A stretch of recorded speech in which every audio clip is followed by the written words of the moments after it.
Hari ini saya akan jelaskan mengenai materi penilaian kinerja. Penilaian kinerja artinya secara sederhana bisa kita bilang bahwa kinerja seorang pegawai itu dinilai. Jadi bisa dibilang bahwa penilaian kinerja itu tidak hanya menilai kita waktu bekerja, tetapi dari kepribadian kita selama berada di dalam pekerjaan itu juga menjadi salah satu penilaian dalam kinerja. Kalau misalnya ada yang bekerja di sini mungkin pernah melihat form penilaian pribadi. Nah, itu salah satu contoh dari penilaian kinerja. Bahasa sederhananya alatnya apa? Itu adalah KPI namanya atau Key Performance Indicator.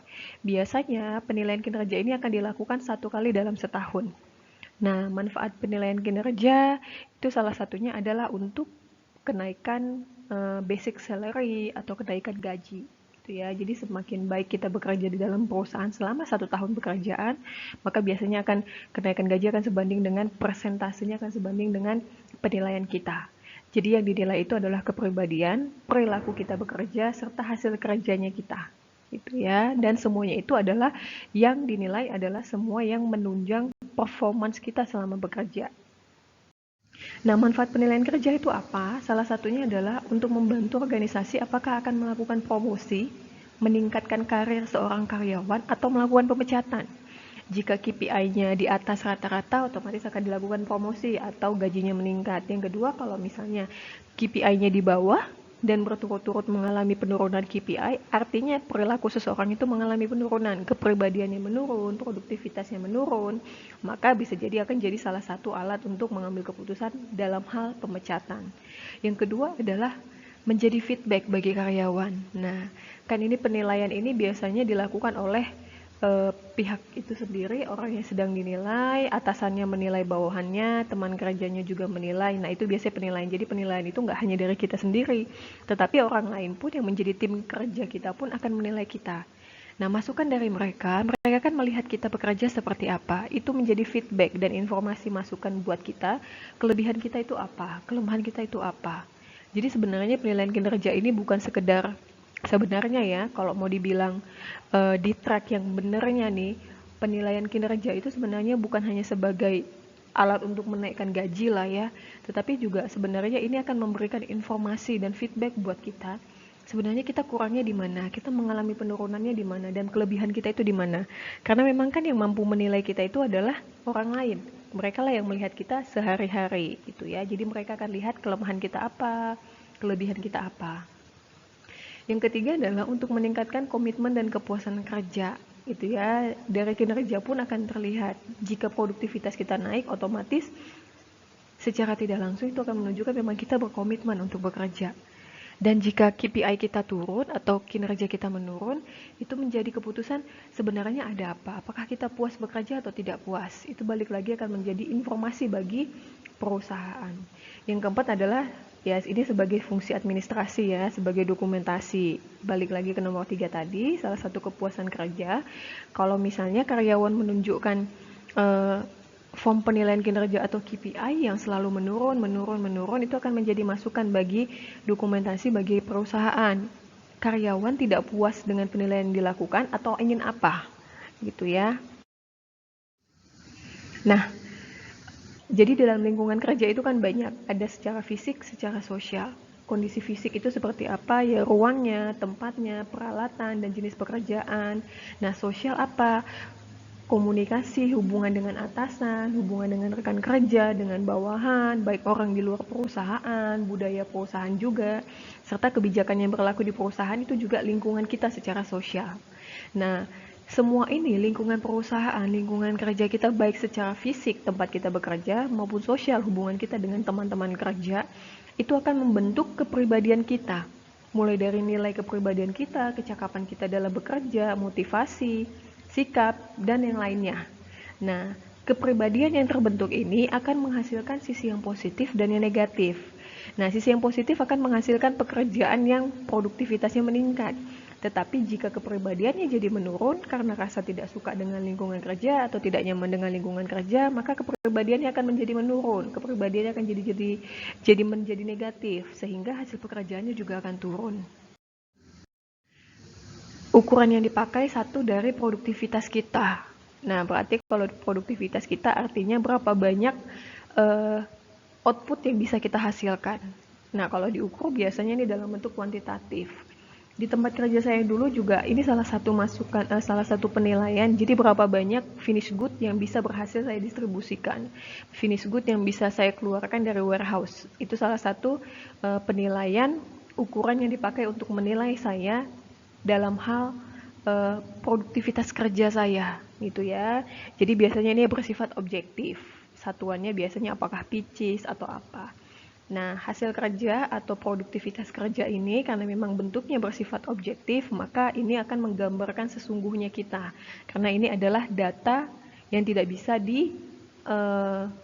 jadi ada rasa suka ataupun tidak suka. Jadi kalau datanya menunjukkan 300 ya 300 saja, gitu ya.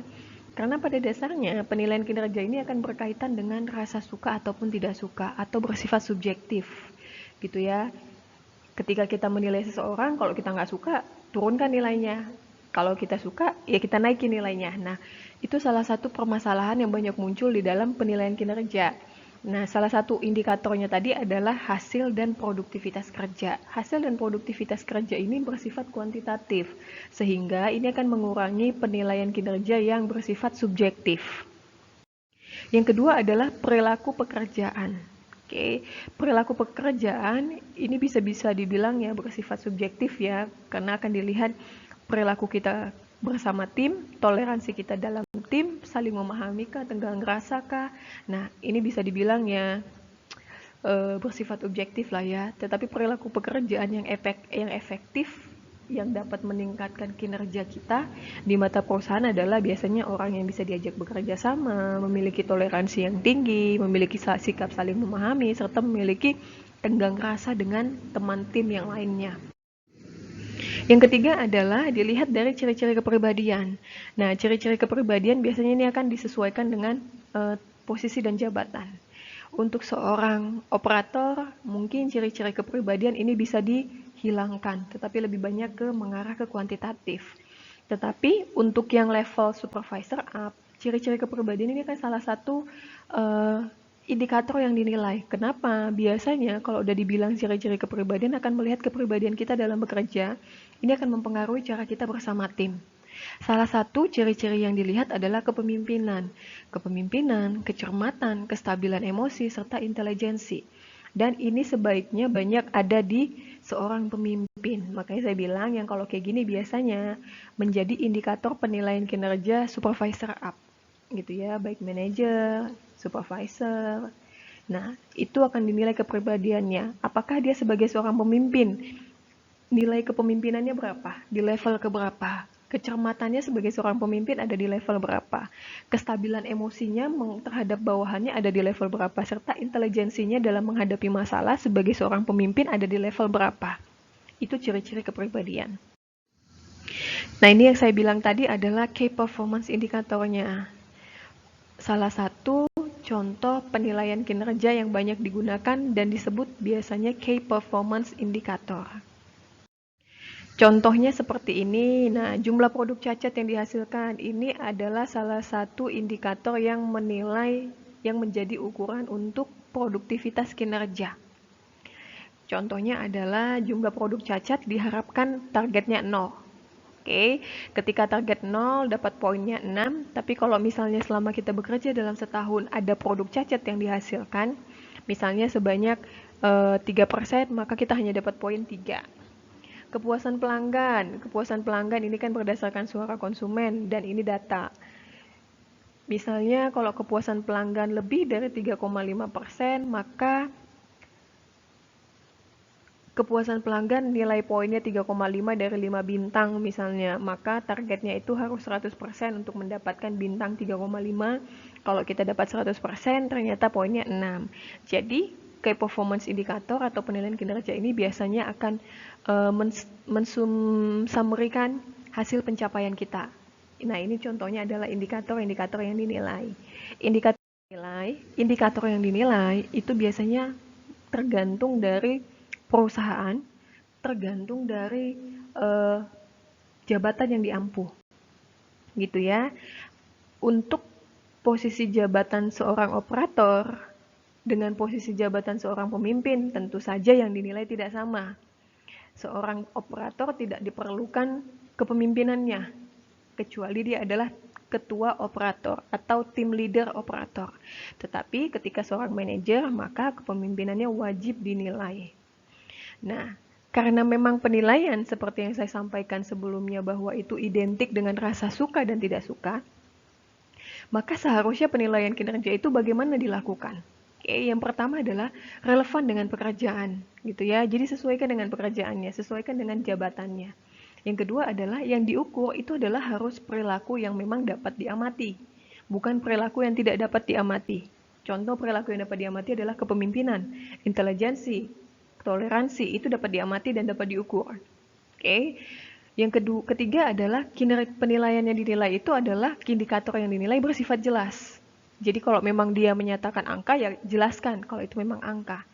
Yang ketiga adalah memiliki konstruk validitas. Jadi memang penilaian kerja ini adalah yang sudah divaliditaskan, gitu ya. Jadi yang memang sudah bisa dipertanggungjawabkan oleh pihak-pihak tertentu, ini yang digunakan.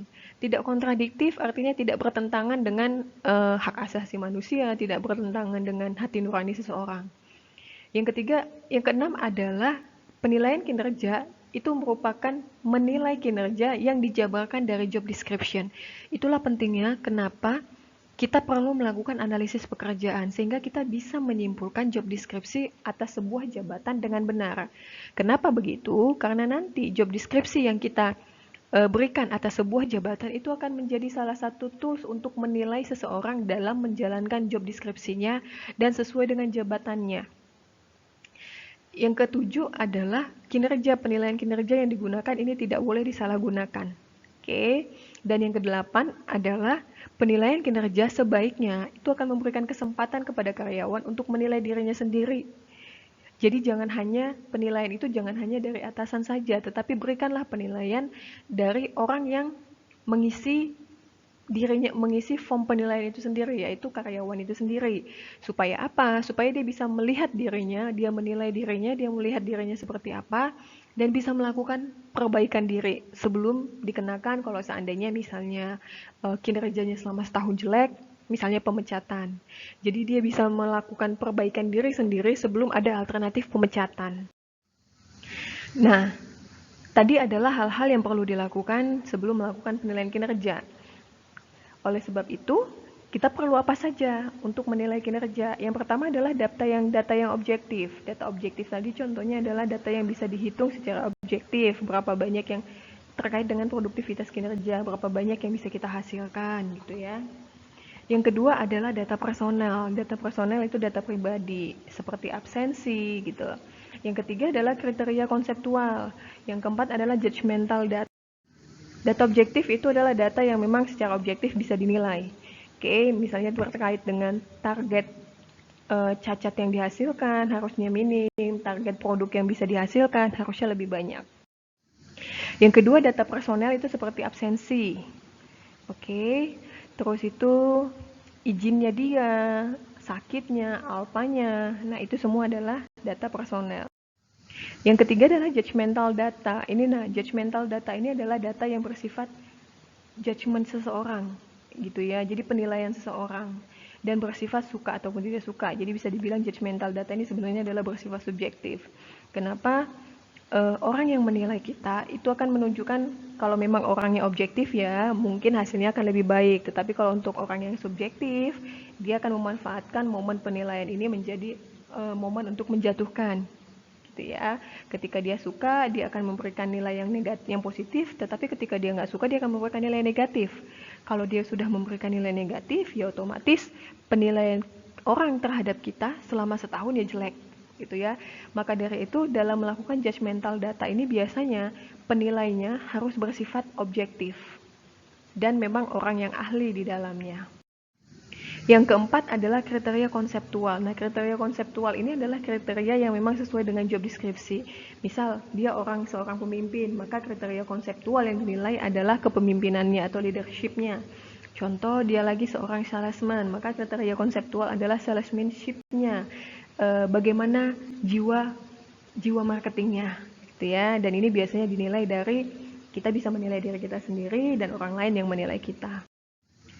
Ini metode penilaian kinerja ada beberapa, ada yang menggunakan skala Likert dari 1, 2, 3, 4, 5. Jadi misalnya ditanya pengetahuanmu tentang pekerjaanmu, pengetahuan Anda terhadap pekerjaan Anda ada di skala berapa, superior kah, atau di atas rata-rata kah, atau rata-rata, atau di bawah rata-rata, bahkan tidak dapat diterima sama sekali. Nah, ini misalnya kita berikan nilai, saya menilai diri saya kayaknya pengetahuan saya terhadap pekerjaan saya misalnya ada di poin 2 gitu ya. Dan ini sebaiknya diisi dengan jujur. Kenapa? Karena memang atasan juga akan menilai gitu. Jadi ketika kita menilai diri kita sangat tinggi, ternyata orang lain menilai kita standar, nah itu juga akan jadi pertanyaan bagi HRD gitu ya. Makanya dalam penilaian kinerja ini adalah dibutuhkan sifat yang objektif. Sekali lagi seperti itu. Dalam melakukan penilaian kinerja dibutuhkan sikap yang objektif, baik dari kita sendiri sebagai orang yang menilai diri kita maupun orang lain. Nah, ada beberapa hal yang menghambat faktor penilaian. Yang pertama adalah hukum ataupun legal. Jadi maksudnya kenapa faktor hukum ataupun legal ini jadi penghambat penilaian? Nah, Departemen SDM yang melakukan proses penilaian harusnya menyertakan dokumen secara hukum kenapa penilaian kinerja ini harus dilakukan. Jadi bisa dibilang apa yang mereka lakukan untuk menilai kinerja seseorang itu tidak melanggar hukum. Yang kedua adalah faktor bias. Nah, faktor bias ini adalah faktor rasa suka ataupun tidak suka. Jadi tipis ya perbedaannya ya. Seseorang dianggap jelek karena ini, padahal ternyata adalah dia rasa tidak suka gitu ya. Nah, itu faktor bias. Oke, bagi seorang penilai yang dilihat adalah kita menilai seseorang untuk menyelesaikan masalah, bukan menjatuhkan seseorang. Dan yang keempat adalah mendorong dan menunjang bawahan dalam mempersiapkan diri. Oke. Jadi yang keempat ini adalah seorang penyelia atau pemimpin atau penilai bawahan itu biasanya adalah kalau bisa adalah orang yang bisa mendorong dan menunjang bawahannya, gitu ya, untuk meningkatkan kinerjanya. Ketika seorang pemimpin hanya mampu untuk menilai, tidak mampu untuk memotivasi karyawannya, ya sebaiknya jangan menilai. Oke. Nah, ini contohnya saja. Nah, ini ada cara-cara dalam menilai kinerja. Oke. Ada self-assessment atau penilaian sendiri. Biasanya kalau UFirst itu biasa ada self-assessment sama peer assessment. Jadi penilaian sama rekan kerja, penilaian sendiri, dan penilaian rekan kerja. Jadi ini digabungkan. Ada yang memisahkan, ada yang menggabungkan. Yang ketiga adalah 360 degree assessment atau penilaian 360. Kalian tahu ya 360 derajat itu berbentuk lingkaran. Artinya adalah penilaian itu dilakukan oleh atasan, diri sendiri, bawahan, dan teman satu pangkat atau satu posisi. Nah, biasanya dari SDM kan itu dapat informasi ya, kalian seharusnya sih diberitahu ya, tapi kebanyakan yang saya lihat itu tidak dibukakan. Nah, biasanya orang yang dinilai itu sebaiknya diberitahu hasil penilaiannya, apa yang kurang dan apa yang lebih. Itulah manfaat penilaian kinerja, bisa memperbaiki diri, tetapi kebanyakan memang prakteknya itu tidak dibagikan. Oke. Nah, sebaiknya ketika kita menilai hasil penilaian kita, saran-saran itu sebaiknya dipakai. Kenapa? Karena yang melihat kepribadian kita sekali lagi adalah orang lain. Oke. Dan sebaiknya nilai yang ada itu kalau seandainya nilainya memang penilaian dianggap sama orang lain itu jelek, jadikanlah itu kesempatan untuk mengemukakan pendapat. Kenapa alasannya? Oke. Dan yang keempat adalah membuat seorang karyawan bisa memahami pekerjaannya lebih dalam. Jadi harapan dari penilaian kinerja adalah sebaiknya itu menjadi saran. Apa yang perlu diperbaiki dan apa yang perlu dikurangi. Yang kedua adalah jadi kesempatan buat seorang karyawan, untuk seorang karyawan mengemukakan pendapatnya. Ada apa sebenarnya? Ada masalah apa di dalam tim kah atau ada masalah dengan perusahaan? Yang keempat adalah menjadi bahan untuk pertimbangan bagi si karyawan yang dinilai dalam memahami pekerjaannya. Nah, yang terakhir dari saya adalah saya ingin kalian tahu lebih dalam tentang buatlah presentasi yang menjelaskan metode penilaian kinerja di bawah ini. Oke, ada balance scorecard dan ada 360 degree. Saya minta tolong kalian berikan penjelasan tentang balance scorecard itu apa dan 360 degree itu apa. Oke, bentuklah sebuah paper lah ya, nggak usah pakai pendahuluan. Bikin balance scorecard itu apa, 360 degree itu apa, berdasarkan para ahli. Jadi kalian kumpulkan informasi balance scorecard itu seperti apa dan 360 degree itu seperti apa. Masukkan tugasnya ke dalam e-learning dan dikumpulkan ke dalam e-learning. Kalau jika ada pertanyaan, silahkan WhatsApp saya di grup. Oke, sampai di sini dulu pertemuan kita. Saya harap video yang saya buat ini bisa kalian ulang berulang-ulang, bisa kalian putar berulang-ulang, dan jika ada yang kurang paham bisa silahkan tanyakan kembali kepada saya. Oke, terima kasih ya. Sampai jumpa di pertemuan berikutnya.